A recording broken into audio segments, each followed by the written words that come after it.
So this weekend I got a little bit of decluttering done, and I was able to fill the back of my car with trash I'm going to take down to the dump and drop it off instead of waiting until our trash pickup day. I figured I would feel more productive if it just, once I took it out of the house, I kept it out of the house.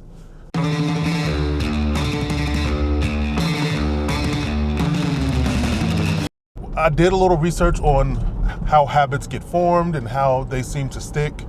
I didn't find anything profound. We all know that forming habits, or at least starting habits, isn't really the hard part. Everybody wants to have good habits and everyone tries. The hard part is sticking with the habits. So this will be more about how to make those habits stick versus which habits are the ones that you should try to form. I'm not an expert on productivity or habit formation. I just went into places where a lot of people publish their scholarly writings. This is from different types of scientists that conducted research projects on productivity and what they found. And like I said, none of it will be profound, or most of it probably won't even be new. But I found 5 that were prevalent among all of the other ones, and that's what I'll talk about while I take the long way to the dump to drop off this trash that I from my house from decluttering. And hopefully these will help me. You'll see if they help me, or if they don't help me, you'll know what you shouldn't do. Just about everything that I say is something that anyone would probably come up with if they just sat down and decided how to form habits. I mean, maybe not, but a lot of these things are things that you're going to expect. It's just a way of me organizing my way of forming good habits, because that's where the problem is for me, I believe. It's not in being able to devise a plan to accomplish those goals. It's being able to organize my way of forming good habits so that I can accomplish them more easily. So I'm prepared for all of these different contingencies, these things that pop up that are unexpected. You expect them to happen, but you don't know when they're going to happen. So that's what this is about, just organizing the way I'm going to attack these 5 goals that I have. And we'll see what happens. I'm going to test out these methods, and hopefully it will provide something new to someone, or maybe it'll be entertaining to watch me stumble with these, or maybe even it'll help a lot of people in showing them what they shouldn't do. If it doesn't work out, maybe it'll be, okay, shouldn't do this because Sean tried this and it was all screwed up. Hopefully it's successful, but we'll see how it goes. I'll test them out, and if there's anyone out there that has tried these before and knows that they will work or will not work, please comment or shoot me a message and let me know. And what we're going to talk about, just 5 habit formation methods, and those would be starting slow and being specific, being consistent, habit stacking or piggybacking off of existing habits, tracking your progress, and lastly, the big one, the most important one and the most difficult one in my opinion, will be establishing a habit forming environment. So let's talk about it. I plan to start off slow and work my way up gradually with specific goals. And I believe this will work because in the past, the opposite hasn't. In the past, I've come up with elaborate plans, especially with getting in shape. I've come up with an elaborate an elaborate workout plan. It would always be based on it being a perfect world and me going from some lazy ass that's sitting on my couch to the next day becoming some well-disciplined machine that's going to stick with this elaborate program. that would have worked if it was, with the exception of the fact that you have to put your nature into the equation. If your nature is that you don't have the discipline to go through with a program, then the program is useless. I don't have that kind of discipline, not yet. I have to build it. I have to build all these little habits into one big thing where I stick with my plans. Research has shown that habits seem to stick when they are based on specific actions, and that's what I plan to do. I plan to start with specific actions, not vague goals, just clear, specific, doable steps, and I will increase gradually. I think that is key. I think it's extremely obvious, maybe not to everyone, but definitely to most of us, that you have to be consistent. And consistency beats intensity.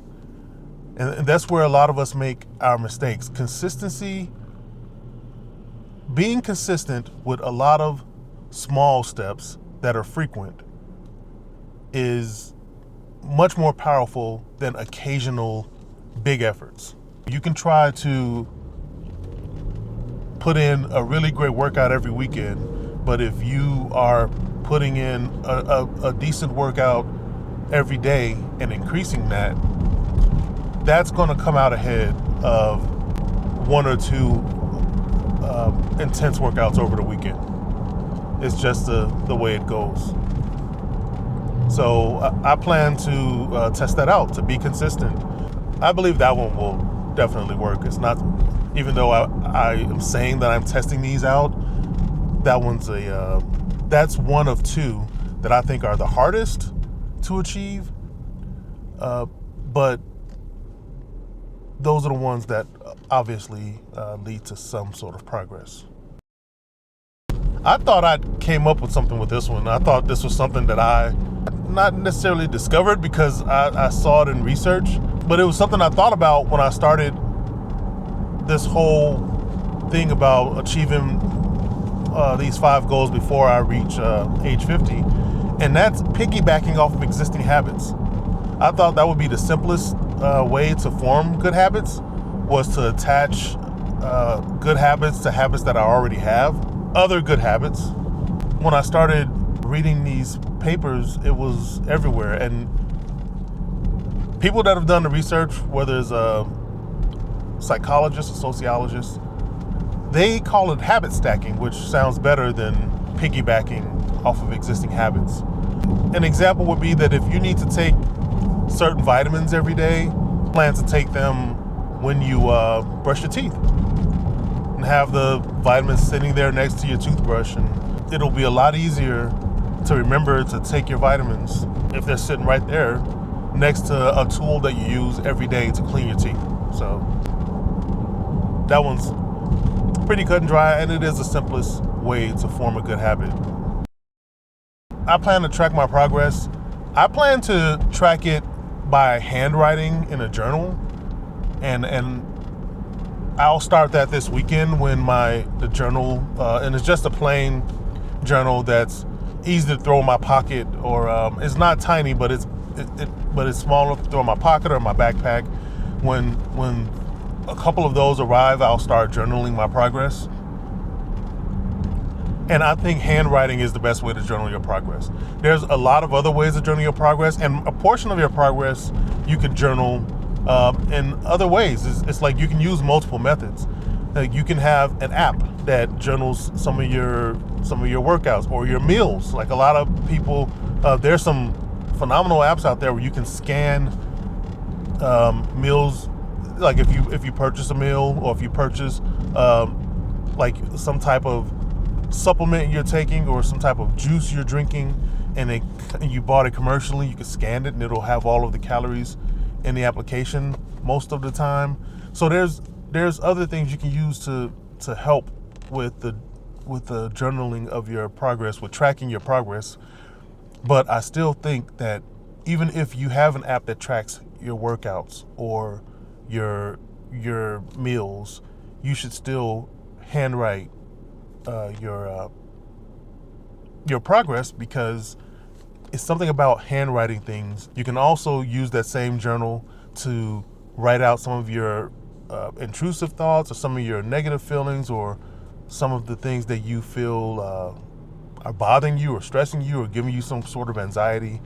And there is also research backing up the idea that handwriting negative thoughts helps you cope with those negative thoughts or feelings.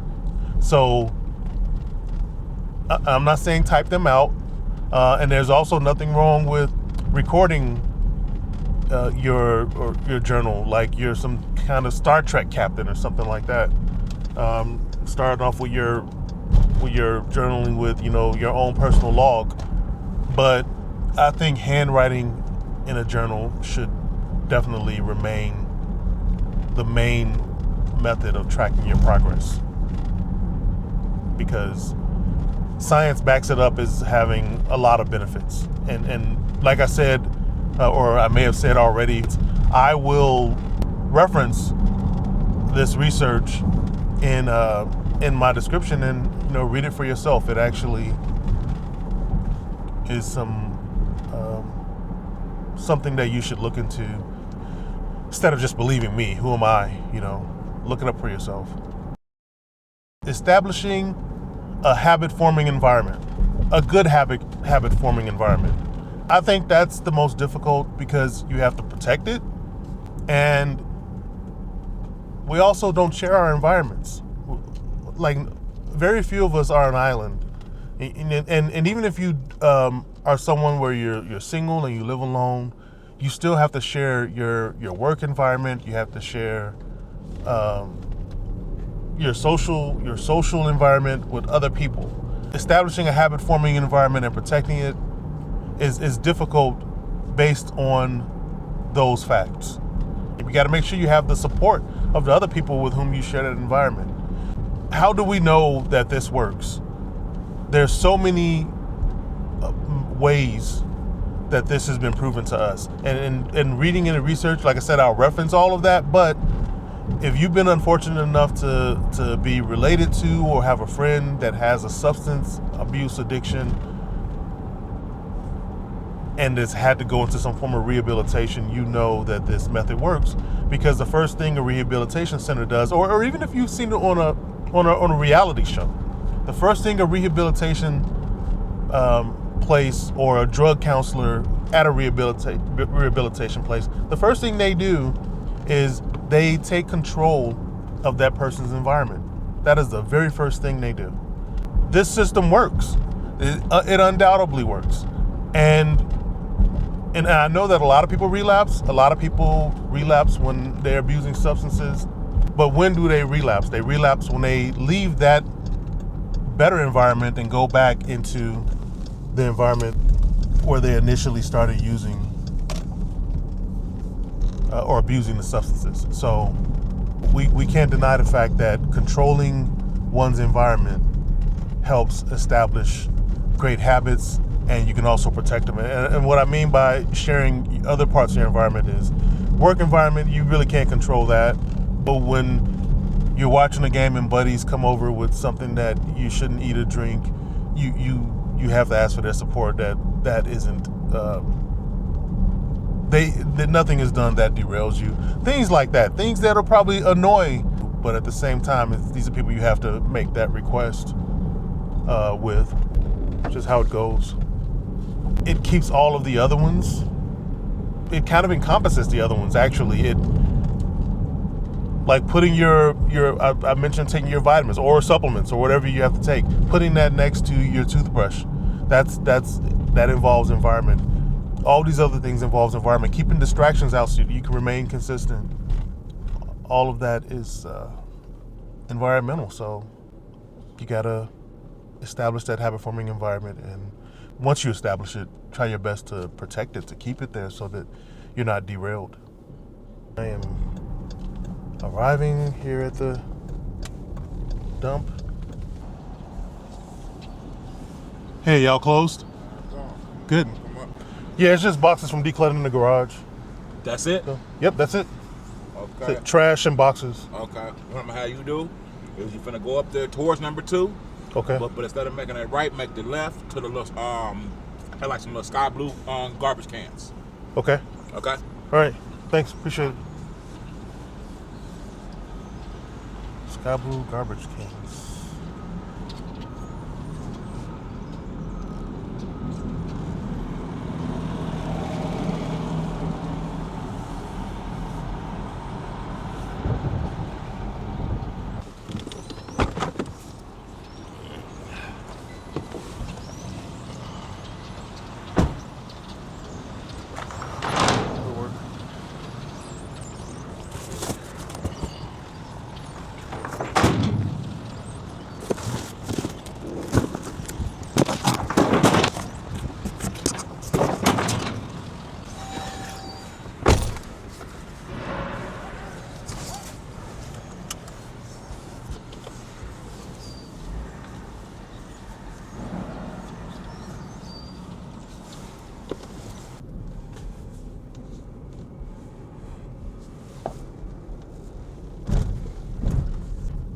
Like a gazillion pigeons.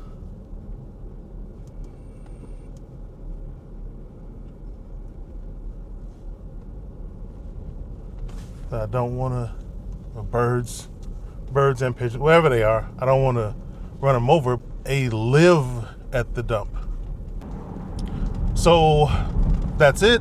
That's we can recap. I guess to make this a more organized way of presenting this in a video. Let's recap. So we talked about starting slow with your habit formation and being specific, setting specific goals, because that's what makes habits sticks when they're tied to specific actions. I'm going to try to be consistent. Consistency over time beats occasional big efforts.